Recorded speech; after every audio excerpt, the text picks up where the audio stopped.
All right. So thank you everyone for coming today and joining us for the Civic Addressing webinar. My name is Adam Brome and I'm an Administrative Coordinator with SARM.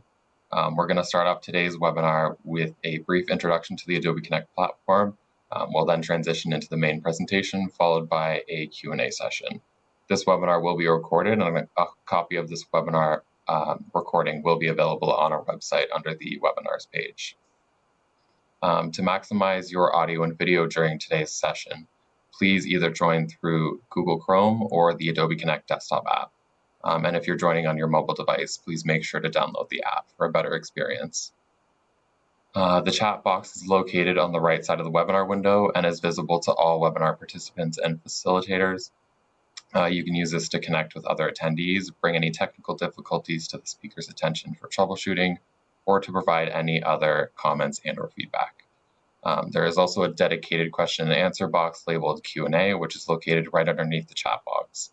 This is where you can submit any questions that you may have regarding the webinar content throughout today's session. Please do not submit any questions through the chat box.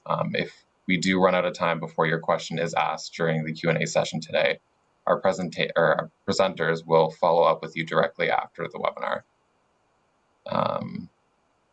There will also be a copy of today's presentation available for download during the Q&A portion of the session next to the chat box.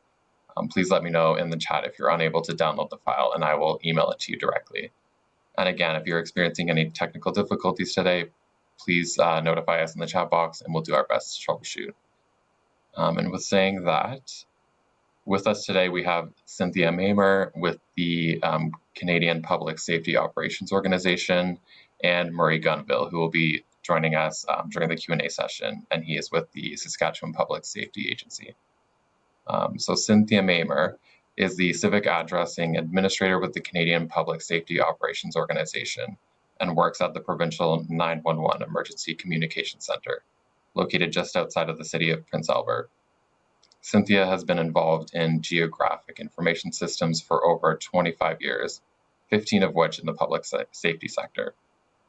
For the last 6 years, she has managed the Civic Addressing Registry program on behalf of the Saskatchewan Public Safety Agency. This includes training delivery, technical services, and client support. She lives in the beautiful RM of Buckland, number 491, with her husband and 2 teenage children, and is an active volunteer in the Girl Guides of Canada. And Murray Gunville is the Technical Services IT Manager with the Saskatchewan Public Safety Agency.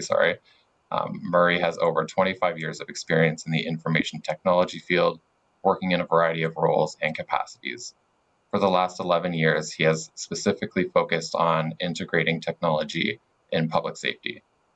The services and programs delivered through the SPSA often have a technical component requiring expertise he provides through a multifaceted understanding of both information systems and the people of Saskatchewan.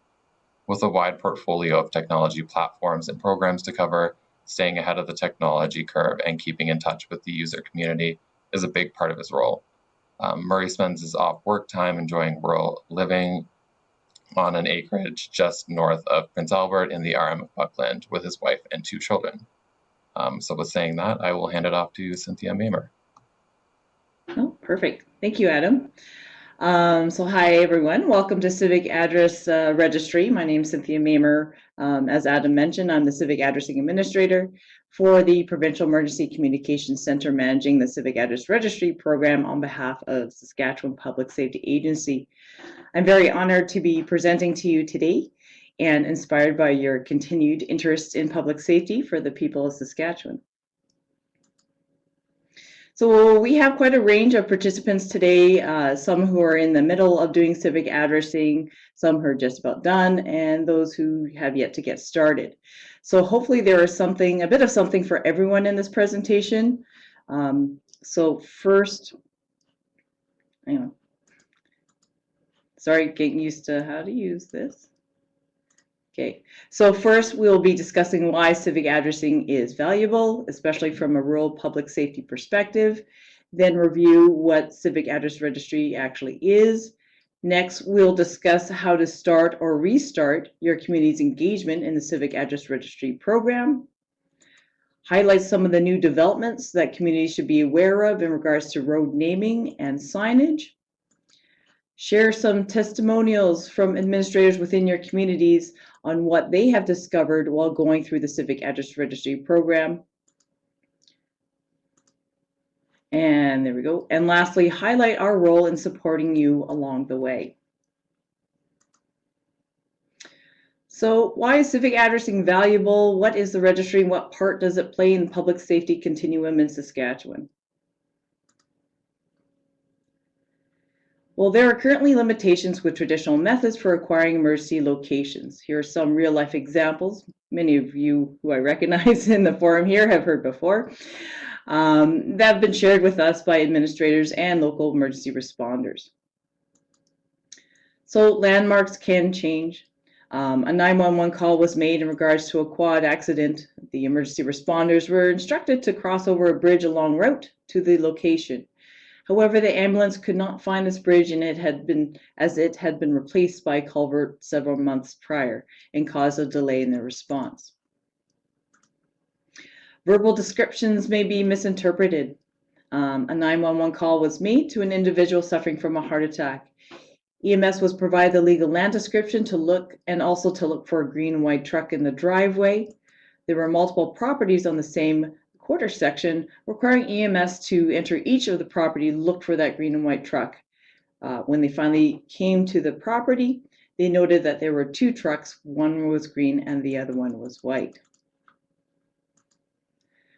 Local knowledge is not always guaranteed. We're very fortunate that our fire departments are often local to the community and can navigate quite well. However, fire departments have noticed this legacy of knowledge is quickly being lost with new members in the department. Many come from other communities, from urban to rural, and therefore not as familiar with the lay of the land. Also, responders such as RCMP and EMS are from potentially out of province, or not from your community, and thus do not have that local knowledge. Therefore, it can't always be assumed that these emergency responders know where you are. And lastly, not all emergencies are located by smoke. Even if there is smoke, a structure fire in a rural community at 3 a.m. in the morning, it may be very difficult to see and to navigate to, especially if there's no visible flammage. Also, there are other emergencies such as heart attacks, domestic violence, that don't have that high in the sky sort of visual cues for emergency responders to be able to navigate to that incident.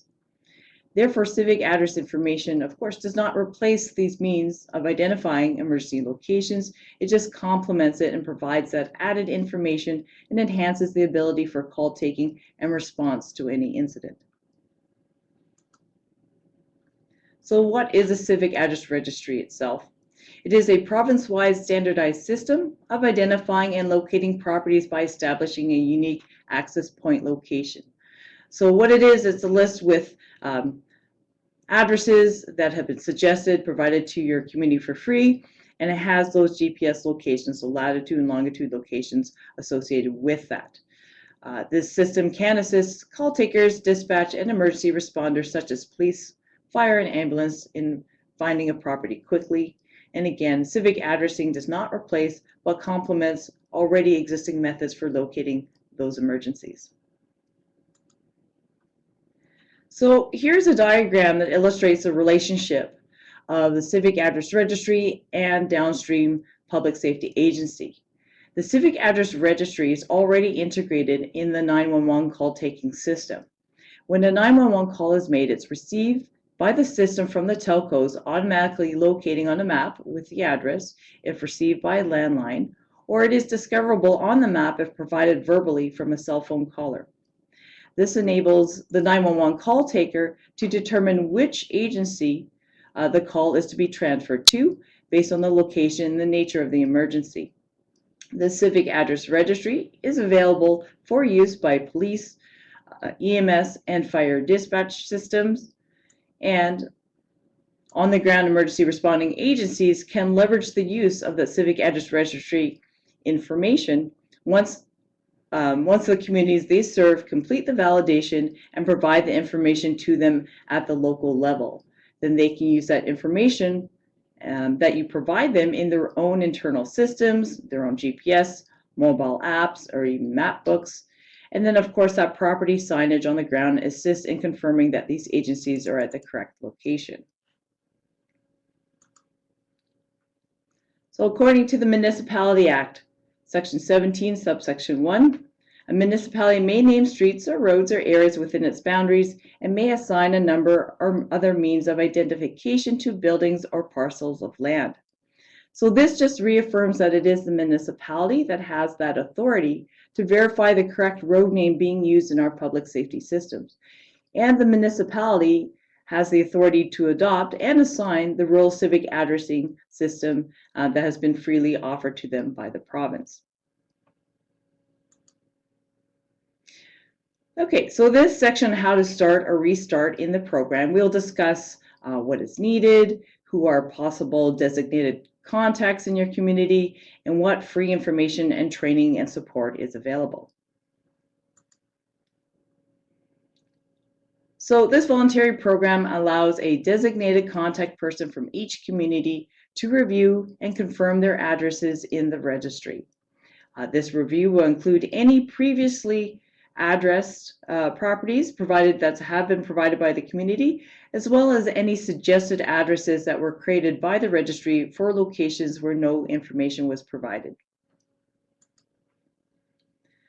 So here on this slide here are just some examples of the various type of municipal roles that are currently the designated contact for updating civic addressing. So when deciding on who to designate, take the following skills into consideration. Someone who is comfortable with computers, has good math skills, good communication and problem-solving skills, possibly having blocks of time available to focus on civic addressing, and has accessibility to tax roll information, and of course is local and familiar to that community. So take a look at this list. Think of who in your municipality might be best suited with those skills and that may be interested in working on this program. So once a designated contact is selected, there is free information, training, and support for them to get started. So reach out to us. You can request a digital introduction package just by emailing support@saskaddress.ca. Sign up for an online account on our Civic Address Registry website, and there's the link right there. And then we'll provide you, so you'll obtain a digital welcome package, some materials, and of course register and attend live webinar training sessions with us. So if you are a new administrator or staff member taking over Civic Address Registry, let's say from somebody else, and you're unsure of exactly where you've left off or what has been done, feel free to email us and we'll definitely provide you some options for your next steps. Oh, sorry, point 5. There you go. Email us for any support. Okay. So here's the CAR website. It was redesigned to be much more user-friendly in November of 2020. If you had an existing account but have not logged in since then, you will either have to reset your account or request a new one. So to request a new account, just click on sign up for a new user login account and complete the registration form. If you have an existing account but need to reset your password, you can click on Manage User Login Account and Password, then click on Reset Password and follow the prompts. So once you have confirmed your username and login, click on CAR Web Mapping Application Community Login to access the interactive mapping system.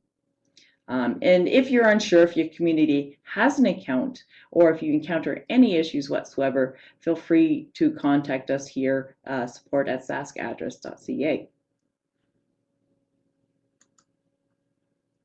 So once you have logged into the website, you can view all of the civic addresses in your municipality that are currently in the Civic Address Registry. And to learn how to use the website, you can click on the Help button at the top here, or email us and request a Civic Address Registry website user guide. So once you've requested an account, a digital welcome package will be provided to you, which includes the following data sharing agreement, civic address lists, some road name status maps, important links to different kind of manuals, frequently asked questions, as well as training registration information. If you're unsure if your community has previously received this, again, just email us and we'll let you know and definitely provide you a link to that information as well. So we do offer 4 free live webinar information sessions. So level 1, a high-level overview and address validation. Level 2, road name updates. Level 3, website address updates. And level 4, which was recently introduced earlier this year in regards to next steps. So level 1 training offers a high-level overview of the Civic Address Registry program and includes step-by-step information on how to validate addresses based on best practices developed by participating municipalities. In addition is a discussion on how rural addresses system works, signage, and some other frequently asked questions. Level 2 training offers a deep dive into the importance of road names and public safety. Participants will gain an understanding of which agencies manage digital road name information and how it is utilized in the 911 call taking system, as well as how to submit changes to these agencies to ensure the most current information can be used.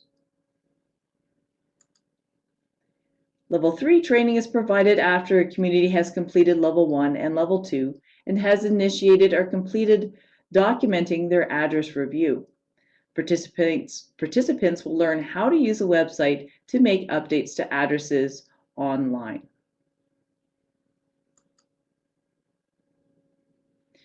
Level 4 training was introduced earlier this year, as I mentioned, to meet the demands of the increase in the number of communities completing their validation. This training is structured as a dialogue to ensure that civic addresses assigned and confirmed by the municipalities are shared to your local emergency responders and how to incorporate regular updates into your own internal municipal processes. So what this slide here shows, pardon me, this slide depicts the progress of the participation by rural municipalities in Saskatchewan since 2016. This representation is based on which municipality has a user account on the website.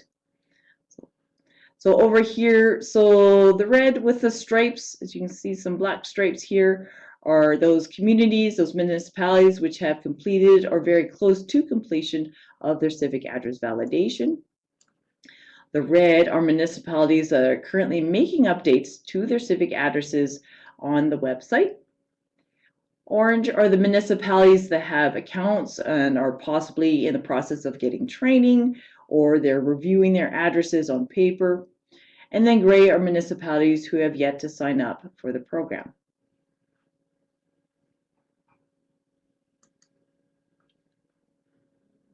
Okay, so the discussion regarding road names has been identified as potentially one of the more confusing stages of the Civic Address Registry process.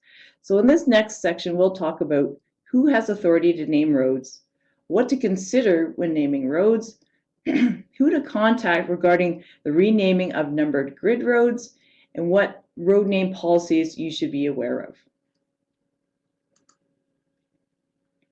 So as previously described, the Municipality Act states that a municipality may name streets or roads or areas within its boundaries. As such, we look to you as the municipality as the authoritative source to verify the official road names that you are using for your roads under your jurisdiction. Excuse me. So things to consider when verifying or assigning road names within your municipality. That road name is half of your civic address. So therefore, it's important to have those road names verified by the communities. So if anything, when you even before you start looking at your civic address validation, is to look at those road names and ensure that you're good with what they are and communicate with us on what is being used. So road names that have already been established in a community may not be updated in the mapping system that we use to locate an emergency. It is a common misperception that Just because a road name is on a map, on your own RM map, or has been physically signed for decades, it doesn't mean that it's actually been added to a provincial digital road mapping network. So therefore, we do work collaboratively with Ministry of Highways and Information Services Corporation to help municipalities along this process to fill in those gaps.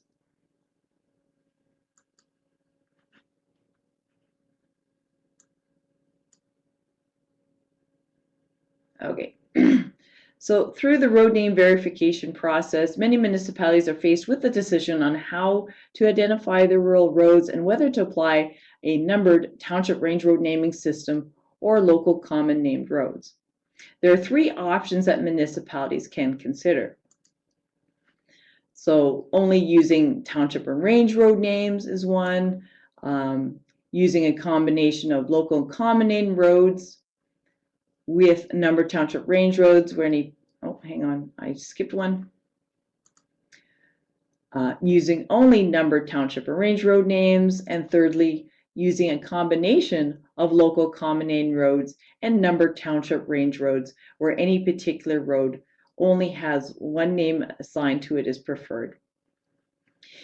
It is common throughout Saskatchewan that dual names have been assigned to a single stretch of road. For example, a road could be called a township number and a local common name such as Veterans Road.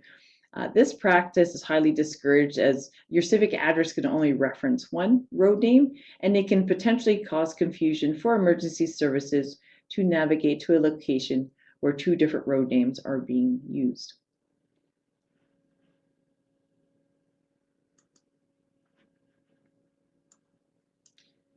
So in the Civic Address Registry, rural addresses along numbered grid roads adopt the use of that road name as part of the civic address, and therefore it's encouraged to retain the use of numbered grid road names. For example, something like 10570 Grid Road 640 in the RM of Edenwold. However, definitely there are some municipalities that are choosing to rename those numbered grid roads to either a township range road number or to a local common name road. The procedure for this official name change is currently being developed with Ministry of Highways. So if your municipality wishes to make these type of changes, please contact Shiva at Ministry of Highways and he will work with you to find a solution. Once those changes are confirmed, then any suggested addresses along those roads will need to be renumbered to be consistent with the rural civic addressing standards.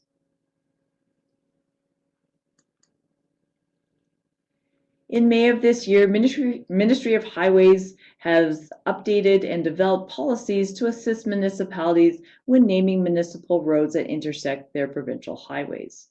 Also, there are policies when naming Ministry of Highway-owned access control section roads that connect provincial highways to urban municipalities that run through your rural municipality. However, they're under provincial jurisdiction. So there's two new policies or updated policies here. Definitely would recommend reviewing those when you're going through that road namer process.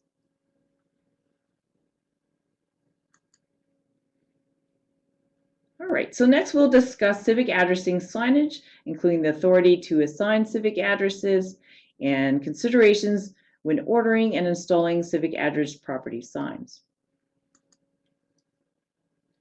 Again, according to the Municipality Act, a municipality may require an owner or occupant of a building or parcel of land to display the identification to it pursuant to subsection 1 in a manner established by bylaw. So two of the most common questions are that we receive is a bylaw required to participate in civic addressing? So no, you don't have to have a bylaw in place. It's not required. However, it is recommended to develop one to facilitate the implementation of civic addressing and to specify specific standards for that signage. Second question, if I have a ratepayer that has their own business and wants to place their own signage for their civic address, can they do that?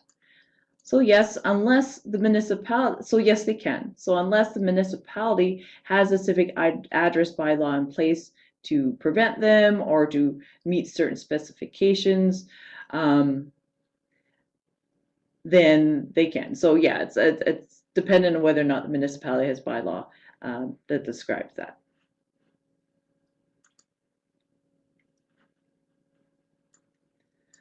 So when your community is ready to consider civic address property signage, it is recommended to follow any policies that have been set out by SARM as well as Ministry of Highways, depending on where that signage is being placed. The procurement, installation of physical signage and for civic address signage is recommended to be done after the civic address validation is completed. There have been a few municipalities who have installed signage prior to validation and had to change or fix some of their signage, which can cost some time and money.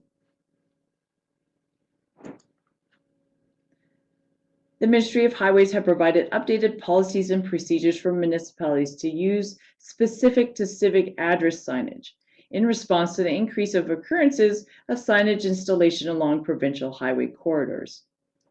So please review these documents prior to the installation of any signage in these particular areas. And a special thank you to SARM for helping to initiate this process with Ministry of Highways to get this updated this year. And for any civic address signage along municipal roads, please refer to SARM's civic address signage policy.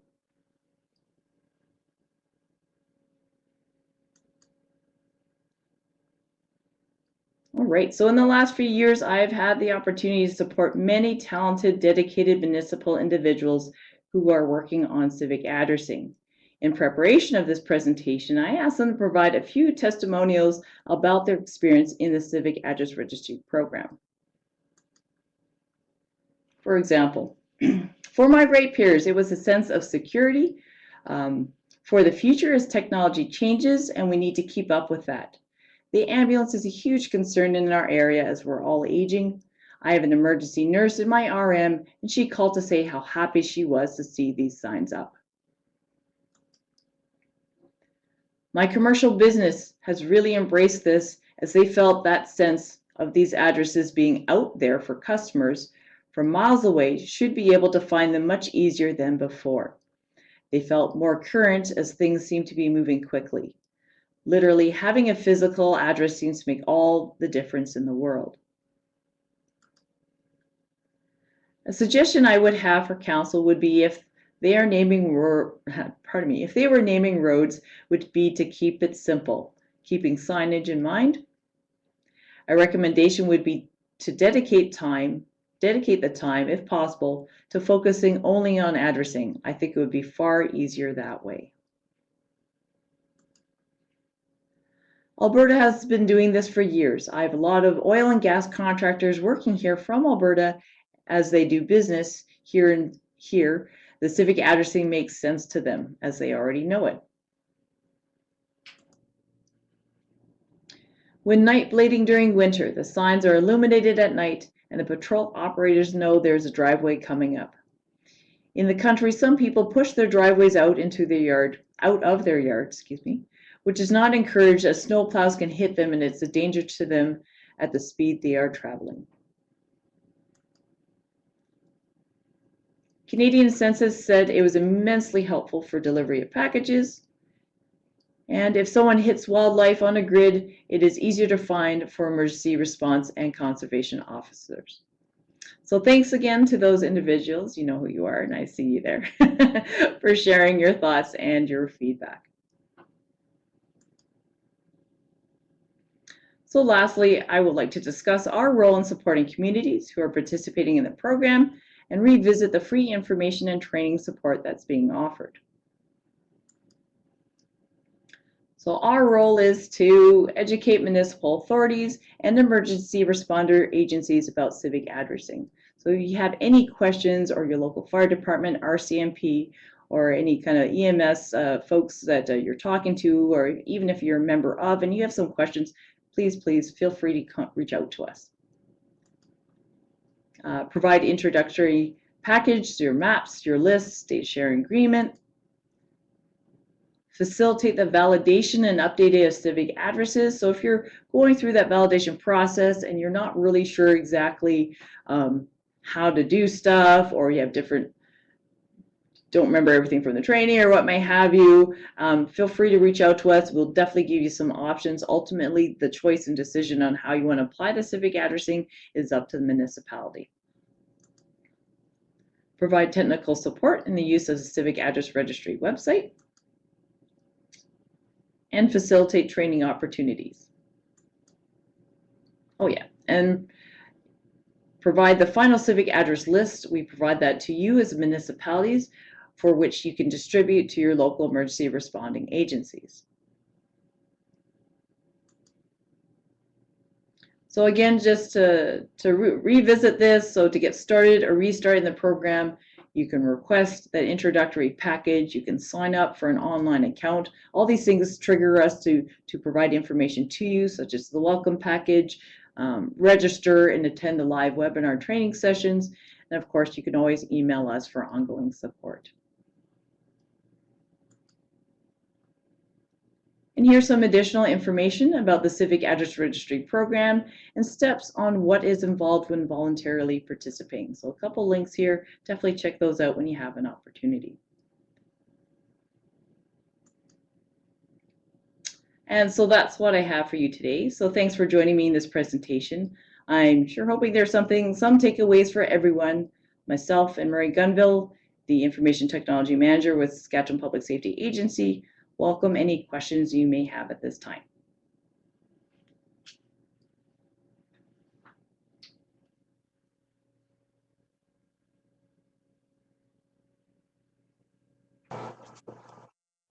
All right, thank you so much, Cynthia, for that presentation. I'm sure our participants found it extremely useful. So we're just going to start with a few questions here that have been submitted. So the first one is, when dispatched, will the firefighters and or first responders be given the names and or land locations, or only the civic address? Our local first responders will know where the civic address is located, as they are strictly volunteers. Or sorry, will not know where the civic address is located. It's Murray Gunville here. Typically, and what we're trying to do is, from a dispatch side of the workflow with dispatch and first responders, whether they're actually first responders from an EMS perspective or police or fire, we try to give as much information as we can based on the information provided to us. So typically, in a rural incident, it is land location. That is the default information that's given to us. Names, obviously, that's helpful based on the local knowledge of the area. So we'll have land location, we'll have names, and civic addressing is something, as the communities, as the municipalities come up into their information being completed, and that information making its way through the different digital systems, that will be provided as well. So that's kind of the third piece, and Cynthia mentioned on it. It's a supplemental piece. Civic addressing makes the information that much more valuable. But yeah, land location for sure, name if available, and typically driving directions and or landmarks based on information provided to the call taker dispatcher. Hope that answers your question. Great, thanks, Murray. The next one is, what if the road name or sign on the highway doesn't match the ISC road? Hi, Joni. Yeah, so I'll take this one, Murray. So if the road name doesn't match, and it's something that you're looking to update with ISC, there's definitely a workflow and a process for doing that. With ISC, any kind of survey, register road, any changes to original plan of survey, there are potentially some costs for that. So if you want, Joni, send me a screenshot exactly where you're looking at, and we can provide you some further support to that specifics. So. Thanks, Cynthia. The next question is, what is the estimated cost to implement civic addressing and installing signage? Are there any grants available for this? You want me to take this one, Murray? Yeah, please. Yeah. Or you want? Go ahead. Okay, you can add onto it any other thoughts for sure. So as far as participating civic addressing, the participation is free, all the support is free, so is the webinars and all that stuff. What a lot of folks have done in regards to signage is whatever it's up to the municipality to determine what kind of signage they want to have installed and when. So many folks are doing it over multiple budget cycles, so they may, especially, you know, a lot of folks are looking at both road signage and civic address signage. So some folks would do, you know, some of the signs along provincial highways one year, and then, you know, start filling in throughout the municipalities in sequential years. Arma Paddockwood did a great job where, as far as the civic address signage is concerned, started in one division first and then moved on to the second division. So just spreading it over time. Don't know any specifics on costs, as signage is actually a fair bit outside of the program itself. But potentially speaking with, you know, your neighboring RMs that are already implementing that may be probably the better route. So as far as grants, I thought of one, but I can't think of it right now. I'm not sure. Murray, did you have anything to add to that? If I think of something, Amanda, I'll let you know. Yeah, I think that might be something we have to take back to find out further information. I know from a SPSA perspective, I don't know of any grants available through our side of the civic addressing program. There may be others available at more of a provincial level, municipally available. So. Yep. Perfect, thanks. So the next question is, the RCMP here said that this doesn't help. Why would that be? Good question, Joanne. The what we found with RCMP and actually with some of the other dispatch agencies in the province is their use of civic addressing is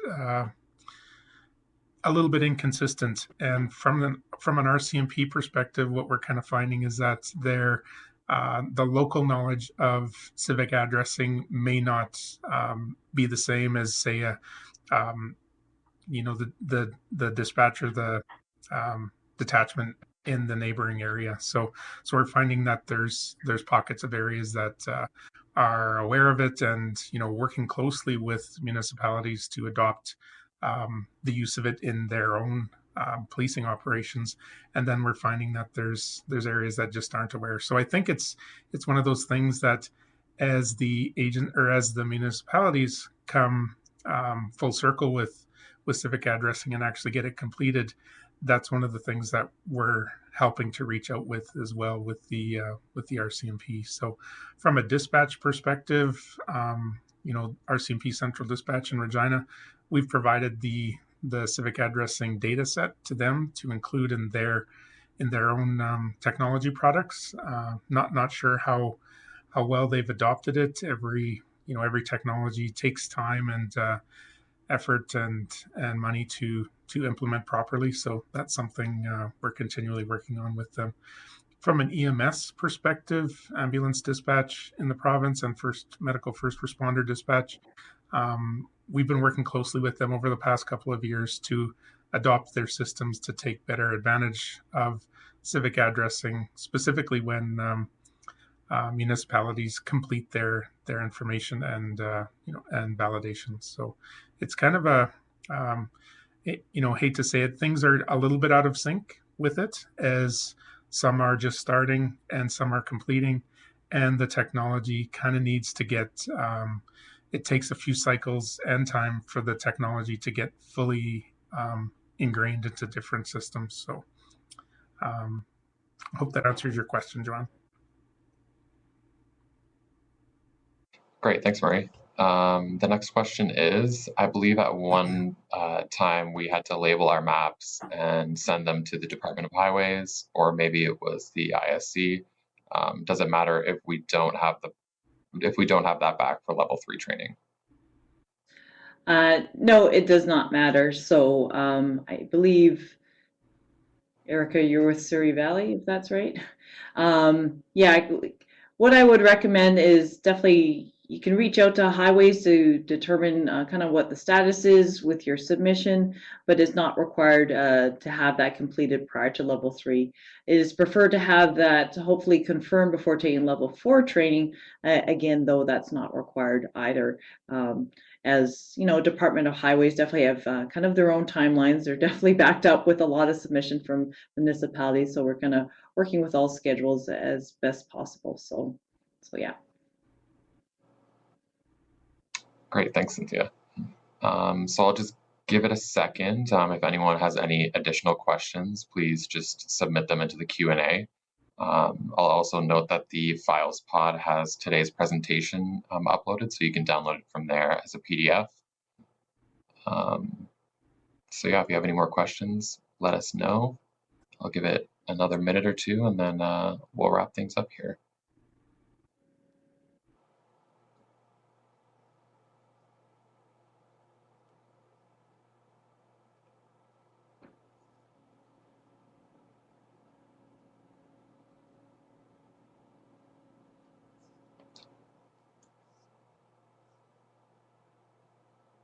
Oh, we have one more question. How does it work when you have to enter through another RM off the highway and they don't have signs?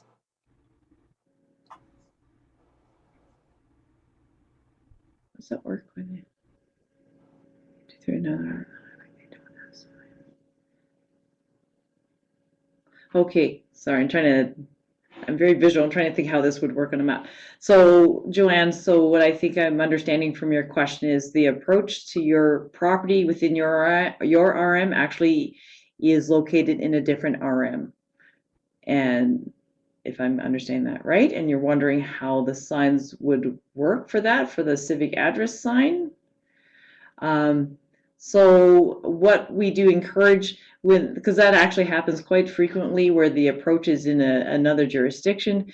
So what we do is we encourage municipalities to have a discussion with your neighboring jurisdiction in regards to applying the civic address at that location, and if it falls especially in sync with potentially existing civic address system they have. So if you have yours says another RM. A lot of approaches end up in a lot of urban areas. But having that conversation with them, coming to an agreement that civic addressing is good there, and just discussing on their timelines on when, especially if that signage is going to be within their right of way and their approach, on when that can be done.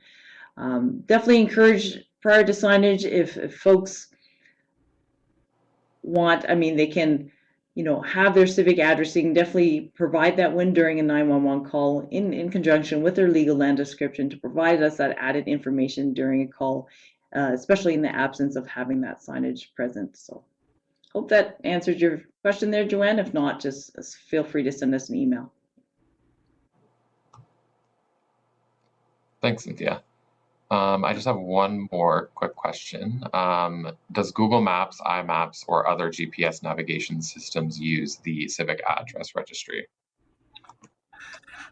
Yeah, I can take that one, Adam. That's a good question, and one that we often get in lieu of where municipalities are at now with completing their information and starting to use the Civic Addressing Registry for multiple purposes. So what we have done with Google is it's kind of there's two streams kind of going on here. One is we've noticed from time to time that, and I'm sure you've noticed as well, that some of the road names, community names, even to some degree within the Google mapping world are incorrect. So we engage with them to make those corrections.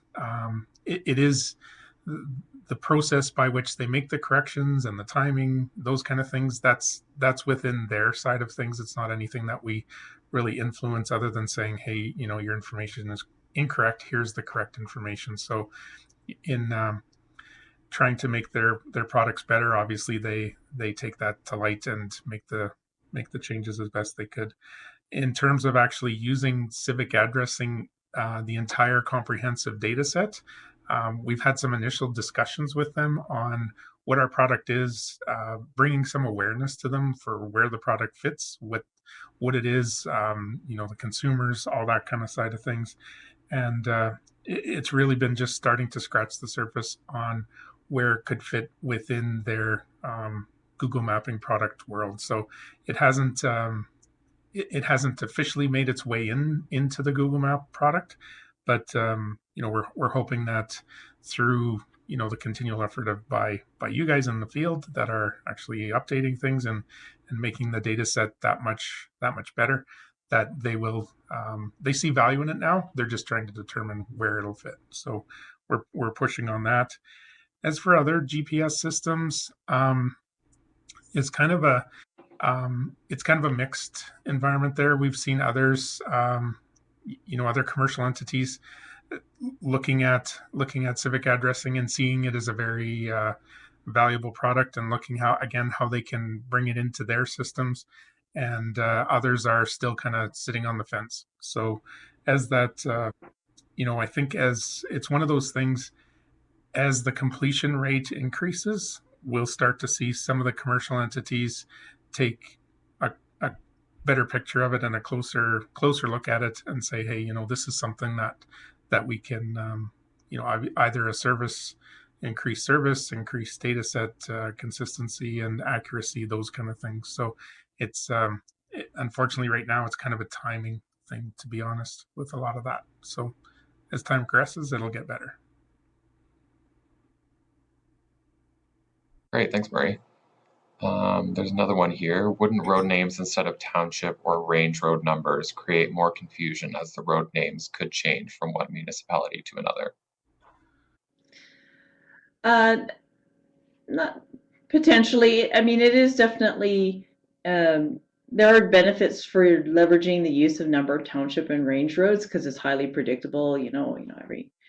How many miles away you are. If you go north and go west, those numbers increase and such. But some municipalities do find value in retaining and keeping local common named roads, especially if there's historical value to it, or it's named after a reeve or something, or if it's named after some location specific. So let's say PCL Mine Road, an arm of Gunville.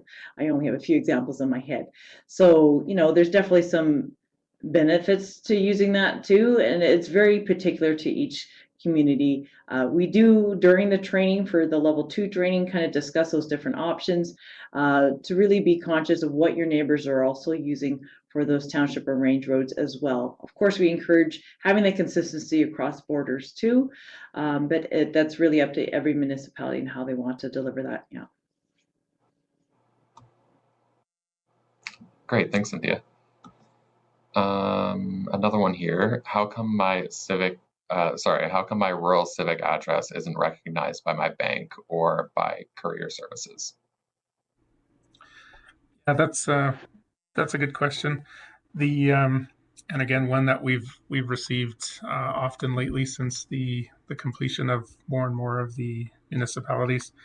The role of civic address really is to supplement the existing addressing systems. Banks, kind of address it a couple ways.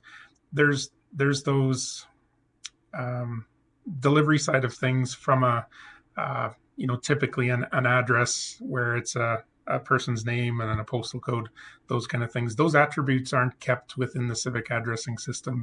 They're never part. Then they never make up the entire part of the civic addressing registry. It is agnostic or doesn't contain that personal information, including postal codes. So if somebody was to use the civic addressing, from a postal delivery perspective, they'd have to attach a postal code to that address, and that's kind of where that process falls down, as well as a name, of course. The other side of it, of course, is, and everybody's interested in this, is the courier side of things. So as you get an actual civic address, share like your urban counterparts perhaps, and want to have courier delivery or any type of delivery service to your rural areas. The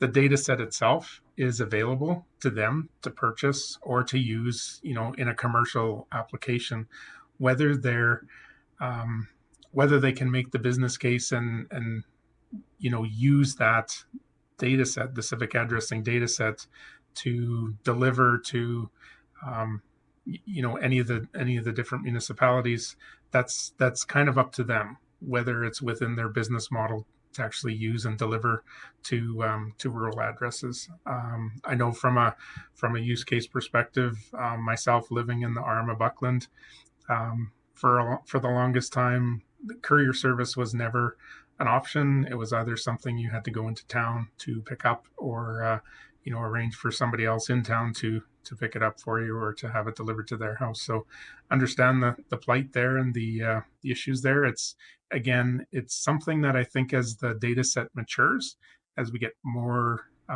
completion and accuracy on it, it'll start to get picked up by other commercial entities and used in a multitude of fashions, kind of as we're hoping it will be. So. Right, that makes sense. Great, thanks, Marie. And one more here. When does the Civic Address Registry have to be completed? Good question. I think, we had a vision years ago. We're working on about the 12th year of the civic addressing program from its initial inception in 2009. Of course, it really became operational after the system was developed in 2010 to 2014. It kind of became operational. So we had ideas in mind in terms of how it would roll out, integrated with the different 911 systems, the different dispatch systems, public safety systems, and then of course the value added with courier delivery and delivery side of services, etc. I don't think to be honest, in a word, I don't think it'll ever be completed. There's always changes happening in the province, either new neighborhoods, new developments happening at an urban or rural level. So there's always going to be continual effort needed to get to maintain it. So, the point that we're at now, where we're still seeking inclusion from a number of municipalities to start getting their information updated, we're really looking to them to start that process and to get engaged with us, so that we can, as that map picture showed with that Cynthia presented, move some of those gray ones to orange or red, and ideally red with stripes. But definitely realize that there's a lot of other pressures on the administrators and folks out there that do this updating. So just from a purely that side of things, appreciate any effort that you can do with this. There is an initiative on the horizon, Next Generation 911. It is it's a presentation all to its own, but anyway, we're looking to use the civic addressing data set as a major component of that system from a response perspective, incident tracking, location tracking perspective. So that's something that we're looking at in the next couple of years here. And obviously the better completed that the comprehensive data set is, the better we'll be able to build that into it. So I guess from a, overall, ideally, I'd like to say let's have it done tomorrow, but I'm a realist. I know that that's not going to happen. So just appreciate the work that has gone on, and that I'm sure will continue on into the future. So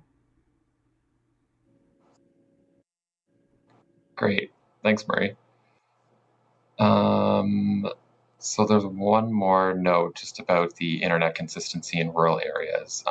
It needs to be much better, and it just won't work where it is most needed. So that's definitely something to note. And I think, there's one more that just came in, and it's is civic addressing mandatory? No, it's not. It's not mandatory. It's volunteer based right now, and unless legislation changes probably drastically to make it a mandatory piece, I don't know if that's in the plans right now. But yeah, it's a volunteer effort right now, and but at the same time, the value adds that it brings for no cost other than the cost of time, I guess, which does have a cost with it, improves the public safety side of it for your municipality and your ratepayers, citizens, etc. Great, thanks, Murray. And I think that pretty much wraps up today's session. So on behalf of SARM and today's participants, I'd like to thank you, Murray, and Cynthia for taking the time to present and answer a few of our questions here today. I'd just like to remind everyone that the presentation is available to download in the files pod if you want to quickly do that. It'll also be available within the recording that will be posted following today's session. So yeah, thank you everyone for joining us today, and have a good one. Thanks for having us. Thanks for Yeah. Soon. have a good day. Bye.